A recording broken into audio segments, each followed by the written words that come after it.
একটা সুখী সমৃদ্ধ বাংলাদেশ কি করে করা যায়। তিনি পরিষ্কার করে বলছেন, এসব আমরা দেশ করি এবং সবার আগে বাংলাদেশ। এই কথা বলতে গিয়ে তিনি বলছেন যে আমাদের এই দেশ গত 15 বছরে বিধ্বস্ত হয়ে গেছে, অর্থনীতি শেষ হয়েছে, রাজনীতি শেষ হয়েছে।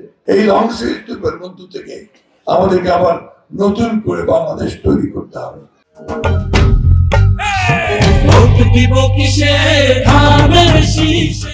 এই করতে গিয়ে তিনি বলেছেন আই হ্যাভ এ প্ল্যান। সেই পরিকল্পনার অংশ হিসেবে তিনি বললেন যে আমি আমার মা বোনদের জন্য আমি কিছু কাজ করতে চাই, তাদের ক্ষমতা দিতে চাই, এবং সেই জন্য তিনি বললেন যে আমি তাদেরকে একটি করে ফ্যামিলি কার্ড দিব, তাই না? এই ফ্যামিলি কার্ডটা কি? এই কার্ডটা হচ্ছে এমন একটা অস্ত্র, যে অস্ত্র আমার মা বোনদেরকে ক্ষমতা দিবে। সেই ক্ষমতা কিসের?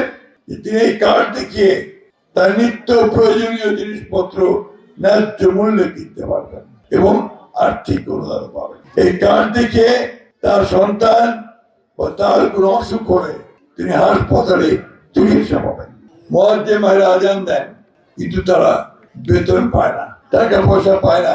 ওই আমরা যারা নামাজি তারা 2-4-5 টাকা করে দেই, ওইটাই তাদেরকে হয়, তাই না? তাদের হয়, তাই না? এই জন্য উনি বলছেন সরকার থেকে এখন থেকে ইমাম, খাদেম, মুয়াজ্জিমদেরকে ভাতা দেওয়া হবে। যদি সরকার খুশি আছে সবাই? হিন্দু ভাইদের মন্দিরের যে পুরোহিত তাকেও ভাতা দেওয়া হবে। আপনার আইন নিজস্ব গতিতে চলবে, ন্যায় বিচার প্রতিষ্ঠা করা হবে, সংবাদপত্রের স্বাধীনতা নিশ্চিত করা হবে, কলকারখানা তৈরি করা হবে, যাতে করে সবাই কাজের সুযোগ পায়। আমি যদি আল্লাহর হুকুমে আপনাদের সকলের ভোটে নির্বাচিত হই, সবার আগে আমি মা বোনদের নিরাপত্তা দেওয়ার ব্যবস্থা করব। আমি আমার সনাতনী মায়ের বোনদের নিরাপত্তা দেওয়ার চেষ্টা করব।